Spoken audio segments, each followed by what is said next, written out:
die slegste vertoning van die landsekonomie nog. Dis die reaksie van ekonome na die nuus van Statistiek Suid-Afrika dat die BBP op 'n geanalyseerde basis van jaar met 51% sal inkrimp. Dis nou as die insinking van 16,4% van die eerste kwartaal na die tweede kwartaal gehandhaaf word. Die gevolge van die skoksyfers was reeds verwoestend vir toerisme en verwante bedrywe, waar daar minstens 12 van is. Met verlede jaar se staatsrede het president Cyril Ramaphosa toerisme uitgesonder as die sektor wat van die grootste potensiaal het om die land se flou ekonomiese vertoning weer glans te gee. Maar in 'n onafhanklike peiling vir die bedryf wat in Augustus bekend gemaak is, sê 93% van die respondente dat hulle veg om oorlewing. By die 60% het reeds begin om personeel permanent te onthef. Van die restaurante wat wel geopen het na die verlaging van die inperkings na vlak 2, sê 2/3 hulle ly lopende bedryfsverlies. Sommige kenners meen die regering het aanvanklik die geprojekteerde dodelikheid van die coronavirus oorskat en met sy drastiese en uitgerekte inperkings groter skade aan die ekonomie aangerig as die sukses wat behaal is met die stryd teen die pandemie. Een van hulle is professor Alex van den Heever van Witse Skool vir Regeringskunde. Welcome, Professor. Can you hear me clearly? Yes, I can. Baie dankie. Good morning. Goeiemôre. En ons ander paneellid is Otto de Vries, 'n man wat oor 30 jaar al diep spore in die toerismebedryf getrap het en hy het verskillende senior posisies hier en internasionaal gedien. Hy is byvoorbeeld die bestuurshoof van die Vereniging van Suid-Afrikaanse Reisagente. Die kernvraag aan hom is of toerisme die eens wonderkuur vir die landsekonomie uit die as sal kan verrys. Kom ons begin by Professor Alex. Professor, you said that the government made wrong projections and as a result of that the economy is now vitally injured. Is that true? So what I've stated is that I think that the modelling that was done initially would be too crude on which to base very significant decisions, such as shutting down the entire economy, because we didn't have enough variables to do adequate projections. So I would not blame the modelers for trying to produce some concrete information on what faces us. The question really was what was the most appropriate strategy going forward, and I've been sort of very concerned about the fact that we favoured a prevention solution which undermined the economy without a true understanding of what that impact would be, versus heavy investment in prevention. So if we had spent money on prevention and not shut down our economy, we would actually be in a better position to fight the epidemic, knowing that we're going to have to live with the virus. It's not going to be eliminated.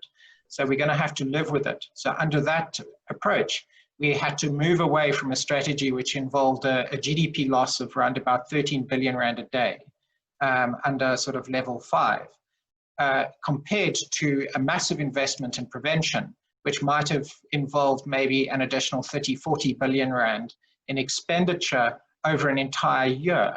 So that kind of cost-benefit analysis clearly wasn't done up front. And so the economic devastation that we're facing was potentially avoidable if we had targeted our prevention strategies. What has occurred now is that the epidemic does appear to have turned down and is starting sort of roughly in July. And a large part of that decline in the epidemic may be attributable to a degree of herd immunity that has developed in communities which were heavily infected during the process of the sort of March, April, May. In other words, we didn't prevent the spread of the epidemic. What we did was we effectively allowed it to infect large groups of people, and now the virus is, those very, very susceptible populations, those vulnerable populations to infection, have kind of reached a natural limit. Much of this has come as a surprise. It's not something that was predicted, properly analyzed up front, and we will probably be analyzing this for the next year to really understand what happened in these last few months. But you can confidently say, in hindsight, of course, that the decision that was taken was wrong. In my view, I would have, before you shut down the economy, you would consider all alternatives before you do so. Now, I would say that in the case of the president, he may have done that. I think that he he was concerned by initial figures that were presented to him. And if you do a crude modeling assessment of the epidemic, much I did as well in March, it would give you incredibly high results, very high infection rates, very high mortality rates. But the important thing is I never trusted my model on those assumptions, because the real world is quite different. And until you've got real empirical information and incorporate appropriate variables, you don't trust that. So I think that the issue was too much trust was based on the very scary scenarios. And that resulted in the very early lockdown, which in itself was not an effective way of preventing the epidemic, because the epidemic took off under level 5. It wasn't that it suddenly materialized after we started to relax conditions. It was taking off under level 5. Now that's different to the experience of Wuhan, for instance, and other areas where they had lockdowns, because they were able to lock down more vulnerable communities, but South Africa wasn't. And that was already understood in March, April.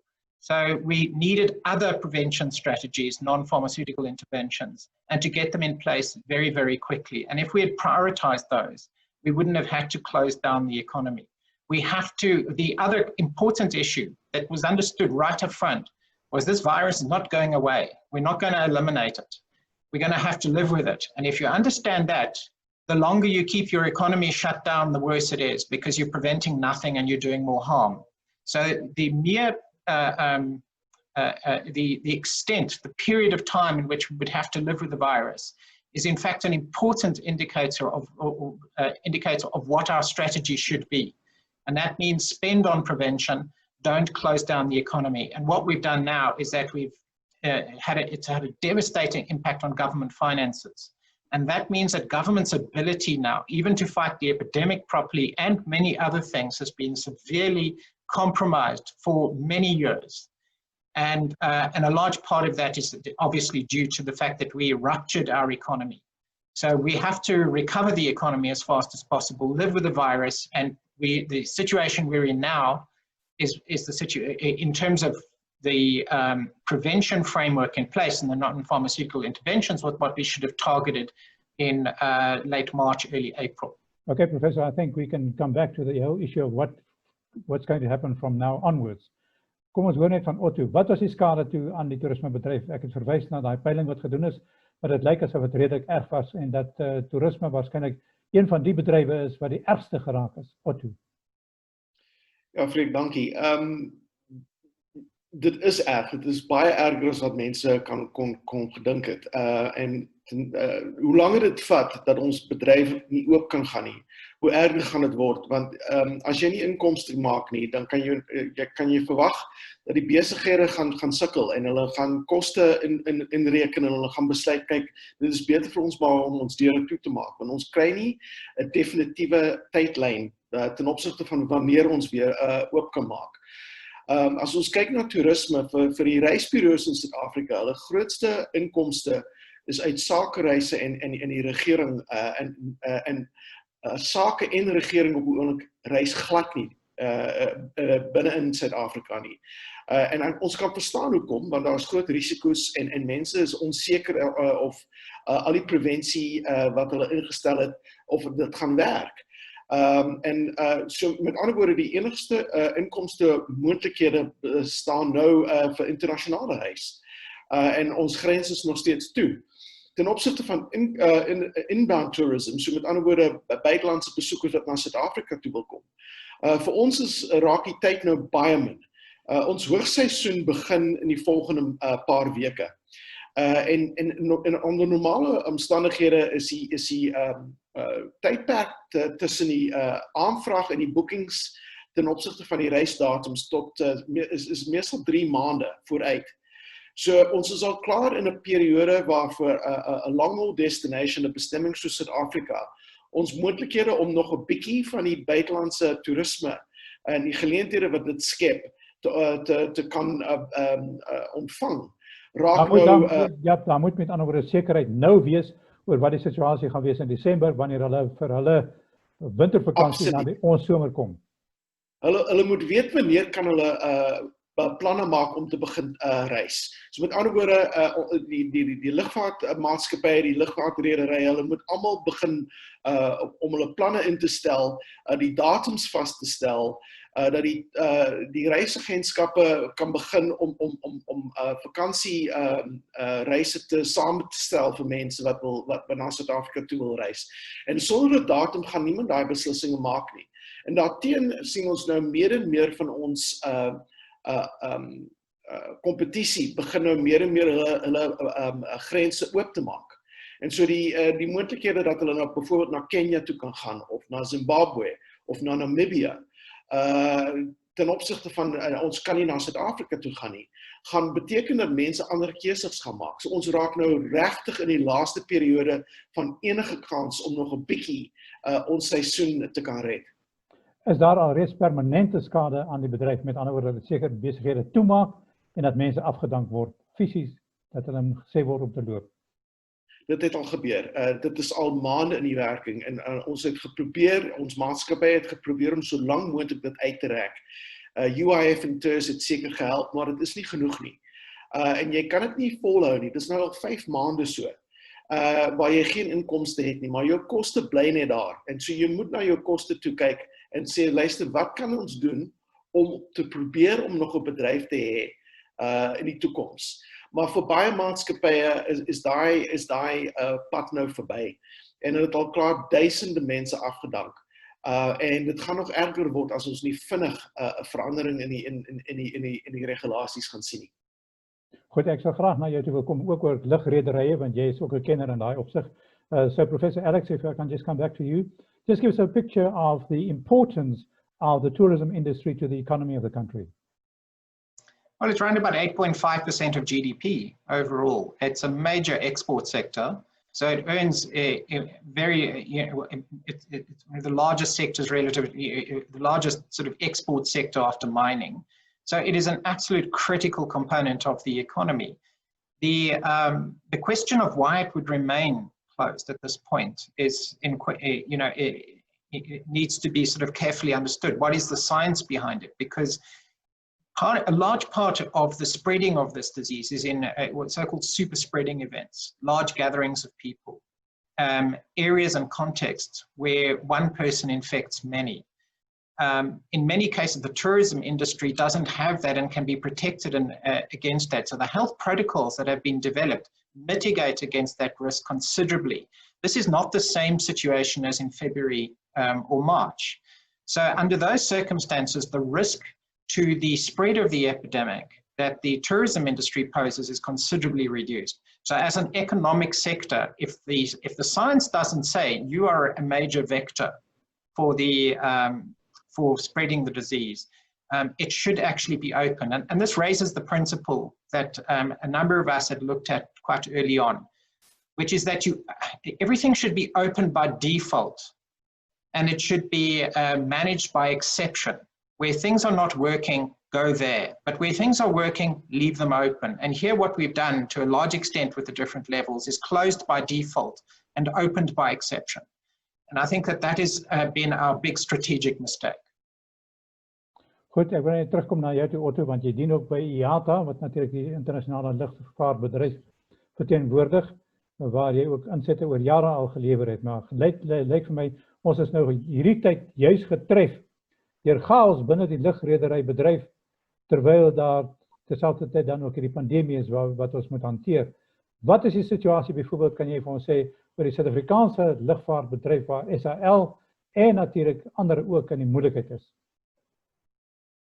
Ja, kyk, die situasie met SAL is 'n hele ander verhaal en ons kan maklik vir meer as 'n uur daaroor praat. Die feit is, daar is groot probleme en hulle is besig om die planne nou in te stel om die redery op 'n nuwe trajeksie te set. Of dit gaan werk of nie, dit bly nog steeds vir my ook vraag. Maar die gevolge van dit bewys dat daar groot probleme is met ten opsigte van die manier waarop lugvaartredery hulle geld maak. Want as hulle soos ons gesien het met Comair, is net 2-3 weke waar daar nie inkomste is nie, hulle sal klaar in business rescue. Ek bedoel, hoe kan dit werk? So daar's 'n probleem met hoe hulle geld maak. Maar daar's ook 'n probleem met wat hulle met die geld gedoen het. So ten opsigte van mense wat hulle planne gemaak het, hulle boekings gemaak het met die reisagente en direk met die lugvaartmaatskappye, het nie hulle geld teruggekry nie. So met ander woorde, hulle het ook die geld gevat vir vooruitboekinge en dit gebruik om die saak aan die gang te hou. En dit is nie aanvaarbaar nie. So daar is miljoene en miljoene rande in uitstaande betalinge wat teruggegee moet word aan passasiers wat nie kon reis nie. En dit is vir ons as 'n industrie 'n massiewe probleem. Daarteen is daar geen garansies nie. So die regering het nie stappe gevat om die geld van wat uitgegee is te garandeer nie. Of dit nou met Suid-Afrikaanse lugdiens is of met enige ander redery. En amper op 'n weeklikse basis internasionaal gesien, sien ons rederye wat ondergaan. En dit gaan net bly groei, want die modelle werk nie, die sakemodelle werk nie, en daar is groot probleme, en daai maatskappye sukkel, en hulle het almal garansies gekry in die buiteland, in elk geval garansies gekry van die regering, hulle het lenings gekry, om in elk geval die saak aan die gang te hou. Maar in Suid-Afrika is dit nie so uitgewerk nie. So met ander woorde, dit gaan nog interessant wees om te sien hoe lank dit aan kan gaan. Soos dit nou staan, is daar 3 maatskappye wat nie kan vlieg nie. Daar's natuurlik SAL, daar's Comair, en dan is daar ook natuurlik SA Express. So op die oomblik is dit maar net Mango, Airlink, en natuurlik FlySafe Air wat op die oomblik vlieg. So daar is 'n moontlikheid dat op daai basis is daar 'n geleentheid om 'n bietjie die mark te laat sien groei. Maar as jy sien die aantal vlugte wat gevlieg word op die oomblik, is dit onder 20% van wat dit was voor COVID. En dit is ook nie natuurlik 'n houbare situasie nie, want die lugvaartmaatskappye moet op maksimale kapasiteit kan vlieg met 'n aanvraag vir daai kapasiteit om seker te maak dat hulle geld kan maak. So dit is die lugvaartmaatskappye het groot probleme. Nou wat is die model dan wat kan werk as die huidige situasie glad nie werk nie? Die punt is dat dit het almal te goedkoop geword. Jy weet, everyone was looking for cheap flights. Maar op die einde van die dag moet jy jou produk kan verkoop teen 'n prys waar jy geld kan maak. Jy gee dit nie weg nie. So met ander woorde, daar's 'n probleem met die manier waarop hulle die pryse stel. En die model werk net nie. En hulle probeer op allerlei maniere dit aan te pak. Met ander woorde, skielik moet jy vir jou bagasie betaal. Skielik moet jy vir jou kos betaal en al daai soort van dinge. En of dit nou werklik werk of nie, is natuurlik 'n vraag wat ons bly stel. Maar die punt is, sodra hulle nie op volle kapasiteit kan vlieg nie, is daar duidelik probleme met die manier waarop die koste ten opsigte van die inkomste, dit werk net nie, en dit kan nie so volhou nie. So ek dink, miskien in die kort termyn is daar moontlikhede vir goeie pryse met vlugte, maar in die lang termyn, ek is waarvan oortuig dat dit baie meer gaan kos om te vlieg as wat ons aangewend is. Professor, perhaps you can come in here and just talk about the health protocols. You've referred to that earlier. So that in itself will be probably a new, an added cost to aviation worldwide. Well, it does. In part, there is dealing with ventilation issues, which airlines have actually taken into account very strongly. And when you look at a number of studies which have been done where people with COVID, for instance, have been on flights, you find that the transmission to other people was very, very low. So the risk that people will transmit the virus in flight now has reduced considerably. And I think that there is a much wider standard of air conditioning and airflow and an understanding of the risk that it poses. So that's one part of it. To the extent that any airline introduces distancing from a seating perspective, in other words, flies with empty seats, it's obviously going to increase the cost because flights depend on volume.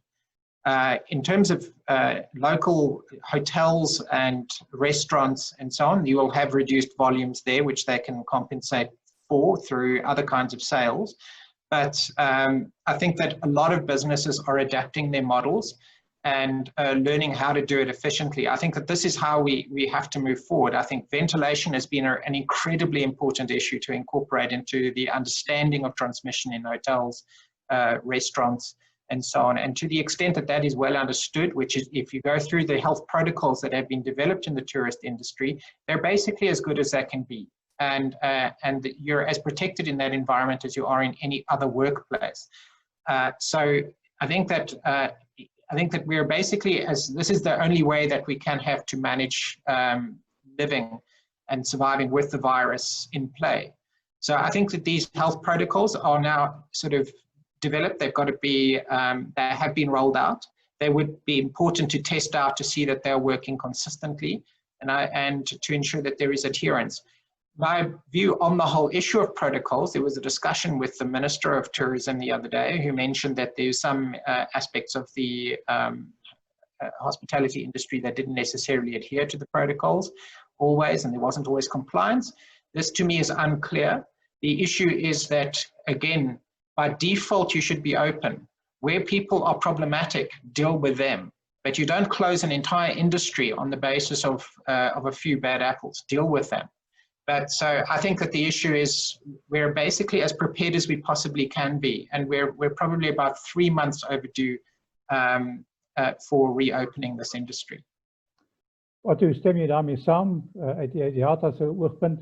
Want sommige mense, soos my eie vrou byvoorbeeld sê, dit is 'n gevaarlike situasie om in 'n buis vasgevang te word vir ure en ure in die vliegtuig, en jy gaan verseker, gaan jy daar die siekte optel. Kan jy die versekering gee dat dit is nie die geval nie? Maar die punt is, ons kan nie sekerheid gee nie, maar ons kan definitief stappe vat om dit so veilig as moontlik te maak. En ek dink almal het dit gedoen. En ek dink die kwaliteit van die werk wat ons almal ingesit het om hierdie personal protective and policies wat ons ingestel het. Dit is die beste wat ons kan doen, dit is die beste wat ons het in die wêreld. So ek is oortuig dat ons al die stappe kan wat ons kon vat, het ons gevat. Ek is ook oortuig, net soos wat Alex gesê het, we need to learn to live with this disease. Dit gaan nie oornag verdwyn nie. Ons moet nou werk onder die feite dat dit nou net deel van ons lewe gaan wees. En ons kan nie ons hele lewe in al die industrieë en besighede sluit. Maar dit lyk vir my asof dit 'n tipiese instelling is van hierdie regering om alles net te sluit. Ek het altyd gesê, they approach everything with a sledgehammer, even to hit a mosquito. Ons het daai probleem ook gehad met die visa aanvraag probleme 'n paar jaar gelede. Die instelling van die geboortesertifikate. As daar 'n probleem is, probeer verstaan waar die probleem lê en probeer dit daar te handhaaf. Wat hulle hier gedoen het, is gesê, nee, nou moet almal hierdie geboortesertifikate dra.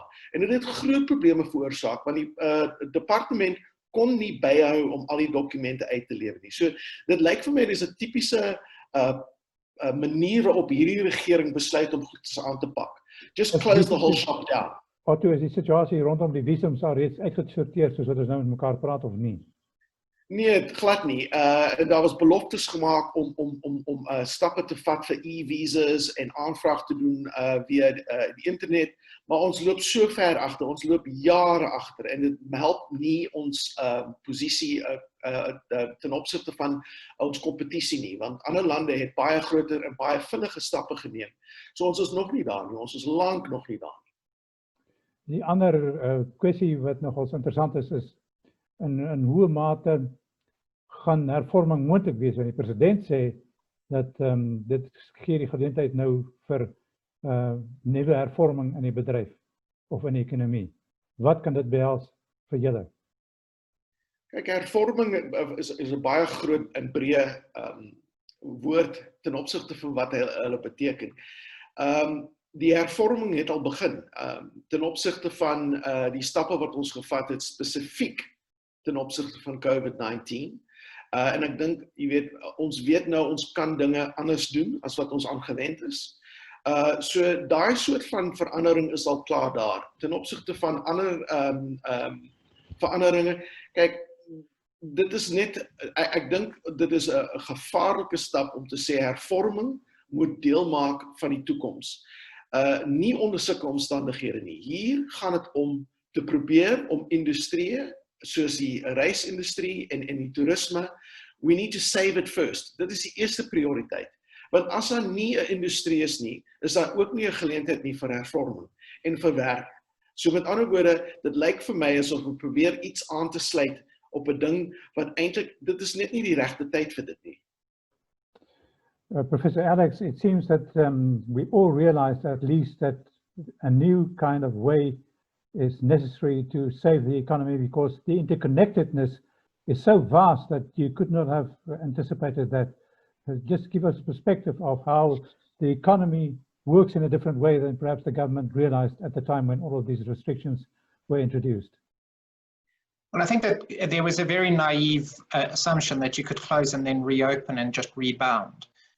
Economies are incredibly complex structures. They have interrelated relationships, supply chains, etc., that are beyond the comprehension of government actors.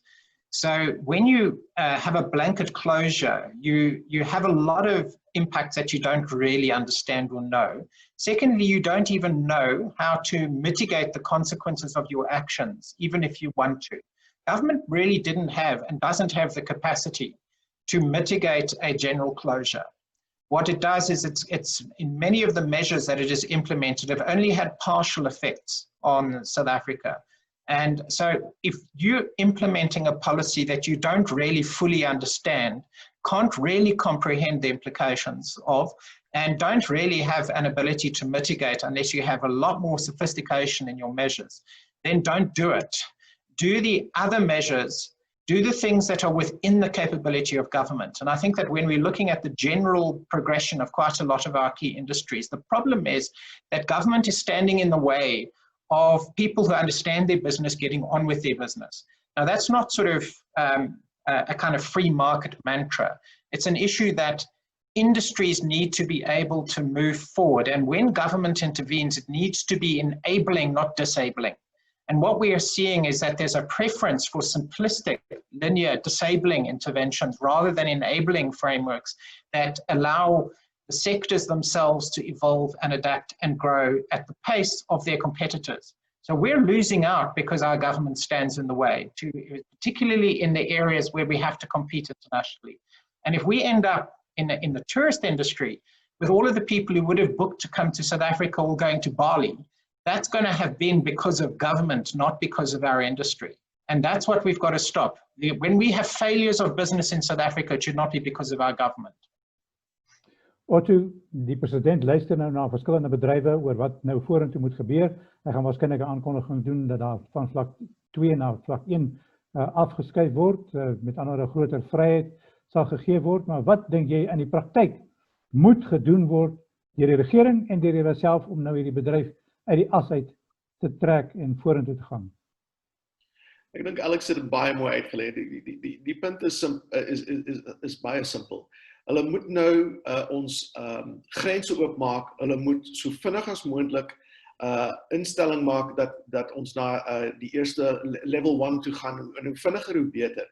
En ons moet praktiese stappe neem om te probeer om die spreiding van COVID-19 verder te mitigeer. We need better controls over that. Hoe vinniger ons industrie kan oopmaak en ons kan weer begin verkoop, hoe beter. Ons vra net, asseblief, doen dit so gou as moontlik, gee ons 'n datum dat ons kan begin verkoop. Dit is die enigste moontlikheid om te probeer om 'n bietjie van ons industrie te kan red en 'n nuwe basis te skep vir die toekoms. Nou, daardie mikpunte wat gestel is deur die president, byvoorbeeld binnelandse toerisme moet vergroot van 6 na 9 miljoen. Buitelandse aankomste moet verdubbel. Kan dit ooit gerealiseer word? Solank hulle bly met die instelling wat hulle het en hulle bly hulle self bemoei in sake, gaan dit 'n probleem wees. Ons kan nie 'n binnelandse toerisme laat groei as ons ekonomie dit nie toelaat nie. Met ander woorde, as ons meer as 40% van ons mense nie eens werk het nie, hoe kan ons begin dink aan die groei van binnelandse toerisme? Dit werk nie so nie. En dan het ons hierdie snaakse instelling dat as ons grense oopmaak met ons buurlande, en dat hulle 71% van ons inkomste, tenminste ons aankomste is. Dit is mense van Lesotho en Swaziland en Botswana wat hulle boodskappe kom doen in Suid-Afrika, of hulle kom kuier by familie. Dit is nie toerisme nie. So dit is ook nie 'n basis van 'n groei vir toerisme nie. So hulle begin met die verkeerde instelling en hulle begin met die verkeerde idee dat ons al klaar 11 miljoen toeriste het nie. Ons het nie 11 miljoen toeriste nie. Ons het miskien 3 miljoen buitelandse toeriste. En dit is so klein dat dit nie 'n moontlikheid is om daai goals wat hulle gestel het te bereik onder die omstandighede soos hulle nou in die instelling het. Professor, if the restrictions are lifted today, what do you think is the process that must follow? Well, I think that the protocols are already in place. I mean, the protocols have been developed. So essentially there is no barrier to opening. It is merely a question of allowing it to happen. And I think that the faster that certainty is created, the better. What can be introduced is that the industry is quite well organized in terms of its associations and governing structures. And they themselves are in a position to ensure compliance because it's in the industry, in the interests of the tourist industry, to have trust from tourists. If they don't trust, they don't come.